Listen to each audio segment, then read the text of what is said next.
India में कुछ lakes आपको नेचुरली मिल जाएंगी जो कि नेचुरल तरीके से बनी है। कुछ लेक्स ऐसी होती हैं जो मैन मेड होती हैं। ठीक है, आज का पहला सवाल कि हमने राजस्थान में मैन मेड लेक कौन सी थी ये पढ़ा था। आप उसका नाम कमेंट सेक्शन में बताएंगे। ठीक है, और आज हम करने वाले हैं महाराष्ट्र की रामसर साइट्स।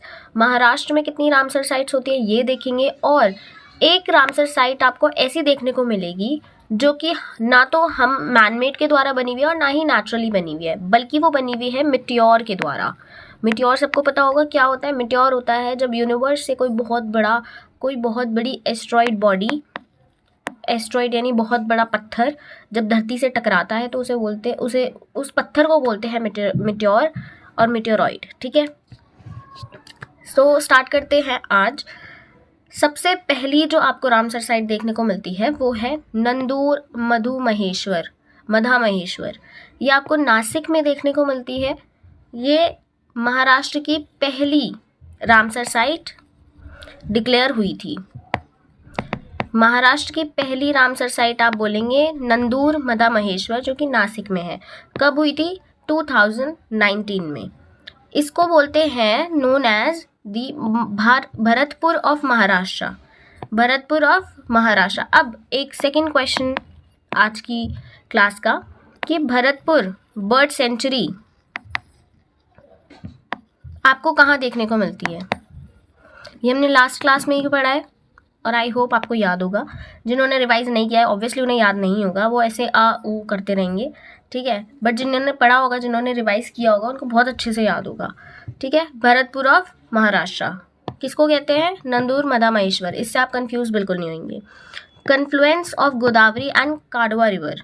ठीक है, crucial habitat for various bird species यहाँ पे आती हैं। ठीक है, उनका हैबिटेट है यहाँ पे।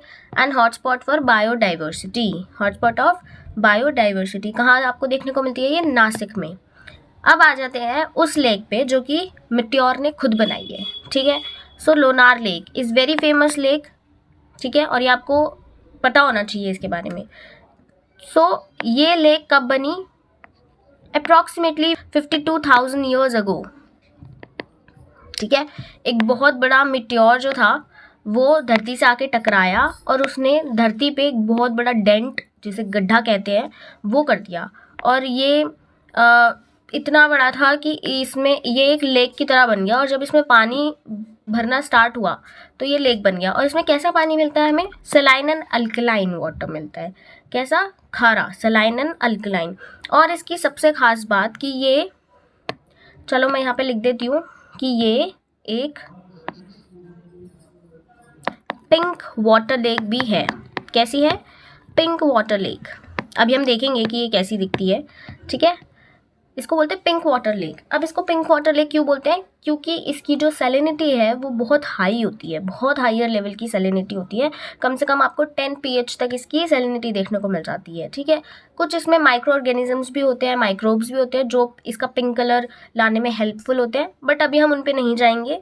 जब कभी स्पेसिफिकली लोनार लेक के बारे में पढ़ेंगे तब हम इसके बारे में पढ़ेंगे कि कौन से बैक्टीरियाज वहाँ पे मिलते हैं। ठीक है, ये एक यूनिक क्रेटर लेक है। सो इंडिया में एक ही इकलौती क्रेटर लेक है जो आपको देखने को मिलती है, उसका नाम है लोनार लेक। ठीक है, 2020 में इसको रामसर साइट की लिस्ट में दर्जा मिला। सिग्निफिकेंट जियो हेरिटेज मॉन्यूमेंट भी इसको कहा गया। ठीक है, जियो हेरिटेज मॉन्यूमेंट, क्योंकि ये एक हेरिटेज की तरह है हमारे पास। ठीक है, तो ये चीज़ हम ध्यान रखेंगे। ओके, आगे चलते हैं। Thane creek Ramsar site is the third one. ये आपको मेजर फ्लेमिंगो हैबिटेट देखने को मिलते हैं। यहाँ पे बहुत ज़्यादा फ्लेमिंगो देखने को मिलते हैं। अगर आपसे क्वेश्चन पूछा जाए कि फ्लेमिंगो महाराष्ट्र में कहाँ पे सबसे ज़्यादा देखने को मिलते हैं, कहाँ पे सबसे ज़्यादा पाए जाते हैं, तो आप बोलेंगे थाने क्रीक रामसर साइट पे बहुत ज़्यादा देखने को मिलते हैं। यहाँ पे मैनग्रोव फॉरेस्ट भी आपको देखने को मिलते हैं। और ये bird species, other bird species यानी कि और फ्लेमिंगो के अलावा भी आपको बहुत सारी अदर बर्ड स्पीशीज़ मिल जाएंगी। बट मेजॉरिटी में कौन होता है यहाँ पे? फ्लेमिंगो। और इसको 2022 में इसको रामसर साइट की लिस्ट में जगह मिली। ठीक है, सो ये 3 रामसर साइट्स थी महाराष्ट्र की। बहुत ज़्यादा नहीं है, बस 3 ही है। ठीक है, अब आप इसको याद कैसे करोगे वो मैं आपको बता देती हूँ। सो आपकी ट्रिक यहाँ पे बनती है, ट्रिक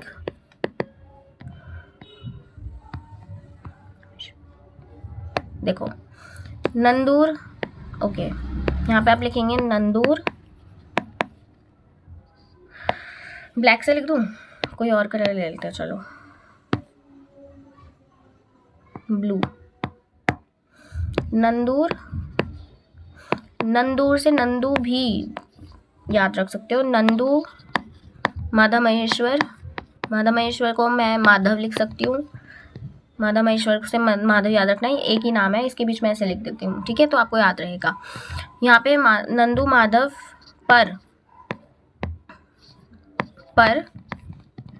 लोन, लोन से लोनार, थाना आई वॉज आस्किंग थाना, ठीक है, तो इसको हम ऐसे लिख सकते हैं। अब आप इस पे देखोगे कैसे, नंदू इसके बीच में आपको डैश दिख रहा होगा, तो this is 1, okay, so Nandu Madhav is Nandur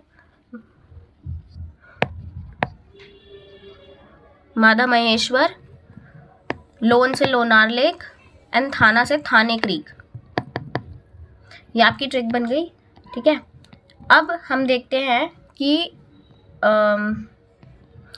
Lonar lake, जिसको हम पिंक लेक भी कहते हैं, वो कैसी दिखती है। वो दिखती है बिल्कुल ऐसी, ठीक है, ऐसा उसका वाटर दिखता है, जिसको pink water lake, pink water भी कहते हैं। ये आपका सैलिनिटी की वजह से और कुछ माइक्रो ऑर्गेनिजम्स की वजह से ऐसा दिखता है। ये एक क्रेटर लेक है, ठीक है। अच्छा, ये कहाँ पे, कौन से डिस्ट्रिक्ट में है? ये बुल्धाना डिस्ट्रिक्ट में है। कहाँ पे? बुल्धाना डिस्ट्रिक्ट, महाराष्ट्र, ठीक है। ये चीज़ें आपको याद रखनी है, ओके। ये ऐसी आपको कैसी है, alkaline and saline water lake है। देखो कैसे दिखती है। नॉर्मल लेक जो है वो आपको ऐसी दिखती है, ग्रीन ग्रीन, क्योंकि उसमें थोड़ी सी एल्गी की फॉर्मेशन हो जाती है, बट इसमें ऐसी दिखती है, ठीक है, जब हम इसको ऊपर से देखते हैं तब। अब हम देखेंगे, वैसे तो फ्लैमिंगोस हमने देख रखे होंगे, बट फिर भी हम देखेंगे कि फ्लैमिंगोस कैसे दिखते हैं। सो ऐसे दिखते हैं कुछ फ्लैमिंगोस, बहुत बढ़िया, बहुत सुंदर। इससे आपको याद करना है कि ये आपको कहाँ देखने को मिलते हैं, थाने क्रीक, रामसर साइट पे, ठीक है। इसकी फॉर्मेशन, इसको रामसर साइट में दर्जा मिला था 2022 में। ये सारी चीज़ें जब आप रिकॉल करोगे तो आपको याद हो जाएंगी, बहुत बड़ी कोई इशू नहीं है, ठीक है। सो yeah guys, that was it for today, and ये मैंने आपको ट्रिक बता दी, इसको नोट कर लेना, आपको याद रहेगा, ठीक है। And that was it for today. Do subscribe क्रिनोरा और ऐसे वीडियोज़ के लिए।